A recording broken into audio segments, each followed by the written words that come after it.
आपकी नई एक मेन हेडिंग शुरू करने जा रहे हैं जिसका नाम क्या है, पब्लिक फैसिलिटीज। ये वाली जो हेडिंग है दो वर्ड से मिलके बनी है, पब्लिक और फैसिलिटीज। पब्लिक का मतलब होता है जनता और फैसिलिटीज का मतलब होता है जनता को जो सुख सुविधाएं मिलती हैं। बेसिकली ज्यादातर जनता को सुख सुविधाएं ना गवर्नमेंट देती है।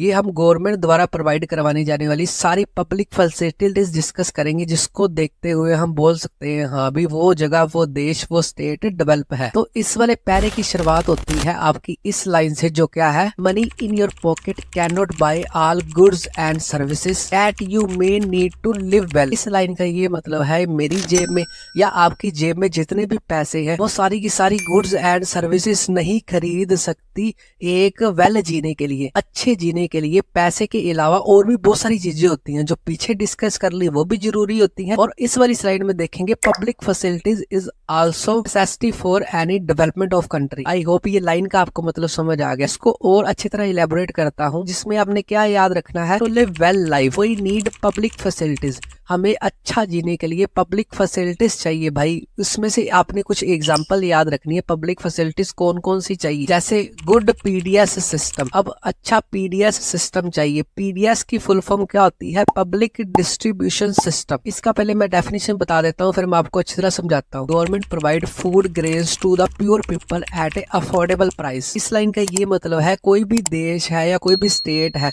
वहां की सरकार लोगों तक सस्ते अनाज पहुंचाती है, तो उस सिस्टम को क्या बोला जाता है, पब्लिक डिस्ट्रीब्यूशन सिस्टम। जो पब्लिक को डिस्ट्रीब्यूशन करती है, फ्री में भी कर सकती है कई जगह पर, और कई जगह पर बड़ा ज्यादा सस्ता करती है। इन दुकानों पे राशन की दुकानें होती है, डिपो वगैरह होते हैं, वहां पर ना पब्लिक को बहुत ज्यादा सस्ते रेटों के ऊपर अनाज खिलाया जाता है। जिस जगह पे पीडीएस सिस्टम सबसे बढ़िया होगा ना, उस जगह को उतना ही डेवलप माना जाएगा। मतलब जिस सरकार के पास ज्यादा पैसे है लोगों को बांटने के लिए, फ्री में भोजन दे रही है या थोड़े से पैसों में दे रही है, तो वो देश उतना ही डेवलप माना जाएगा। अब ये गरीबों को अनाज इतना सस्ता क्यों दिया जाता है, ताकि गरीबों के ज्यादा से ज्यादा पैसे बचे और दिहाड़ी करने वाले मजदूर अपने उस पैसों का यूज अपने बच्चों की पढ़ाई पे लगा सकते हैं। तो good PDS system is also includes in public facilities that means good development. जितना गुड पीडीएस सिस्टम होगा उतनी अच्छी डेवलपमेंट मानी जाएगी। पहला समझ आ गया। दूसरा है गुड हेल्थ सर्विसेज। अगर किसी जगह पर, किसी देश पे सरकारी हॉस्पिटल बहुत ज्यादा खुले हैं, हेल्थ सर्विसेज बड़ी अच्छी है, वो भी पब्लिक फैसिलिटीज में आती है, तो वो भी देश उतना ही डेवलप माना जाएगा। इट्स रिजल्ट, इसका रिजल्ट क्या निकला है हेल्थ सर्विसेज अच्छी होने से, इंक्रीज लाइफ एक्सपेक्टेंसी रेशो। अभी ये कौन सा नया वर्ड आ गया, इसमें बेसिकली इसका मतलब क्या होता है, एक्सपेक्टेड लाइफ।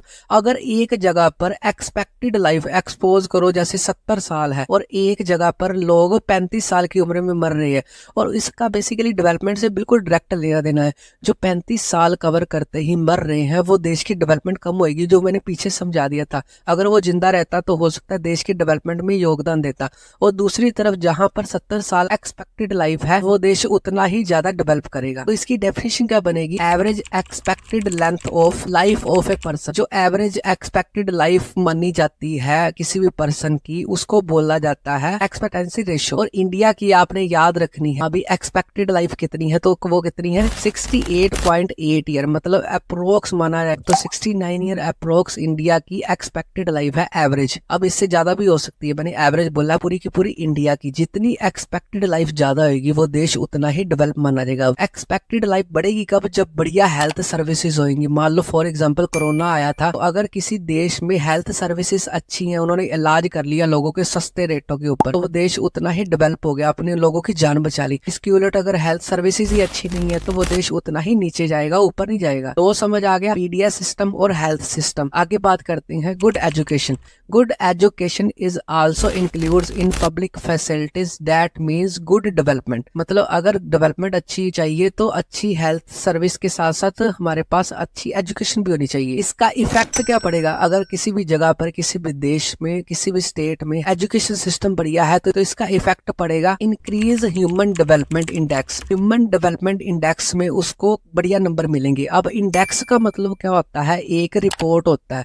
बेसिकली हर साल वर्ल्ड बैंक की तरफ से ये रिपोर्ट निकाली जाती है, वो पूरे की पूरी देश की बड़ी सारी चीजों को काउंट करके ह्यूमन डेवलपमेंट इंडेक्स निकालता है। जैसे क्लास में टीचर टेस्ट लेता है ना, तो बेसिकली बेसिकली सारा कुछ पता चल जाता है। वैसे ही human development index world bank द्वारा निकाला जाता है। इसकी डेफिनेशन बताऊंगा और भी अच्छी तरह समझ आ जाएगी। तो बेसिकली ह्यूमन डेवलपमेंट इंडेक्स क्या है? ह्यूमन की डेवलपमेंट की रिपोर्ट होती है। इस देश का ह्यूमन डेवलपमेंट में फर्स्ट रैंक है, वो सबसे बेस्ट देश माना जाएगा, और जिस देश का जितना नंबर आता है उतना ही नीचे माना जाता है डेवलपमेंट में। इसके बारे में फैक्चुअल डिटेल क्या याद रखनी है? जो ह्यूमन डेवलपमेंट इंडेक्स है वो किसके द्वारा काउंट किया जाता है? By world bank. Rank according to the performance in PCI, expected life, literacy rate, health services etcetera.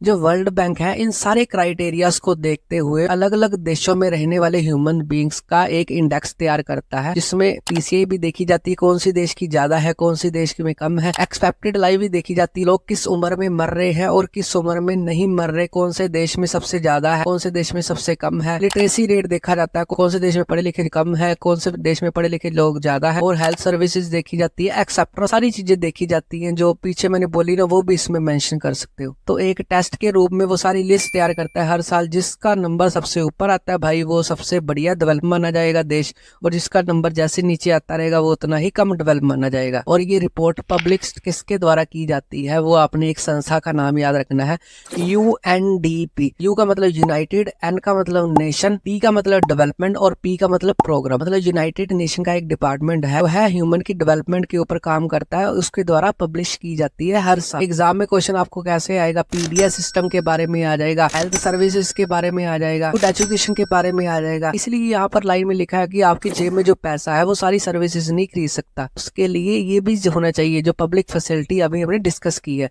इसमें आप कुछ भी लिख सकते हो, पोल्यूशन फ्री एनवायरनमेंट भी चाहिए ह्यूमन बींग्स को, सिक्योरिटी भी चाहिए, वो सारी जो बातें पीछे डिस्कस की है उसको मिक्स भी कर सकते हो। आई होप अब आपको पब्लिक फैसिलिटीज के बारे में अच्छी तरह समझ आ गया, जिसको देखते हुए भी फुल चैप्टर ट्रिक्स के साथ देखने के लिए डिस्क्रिप्शन बॉक्स में लिंक पे क्लिक करें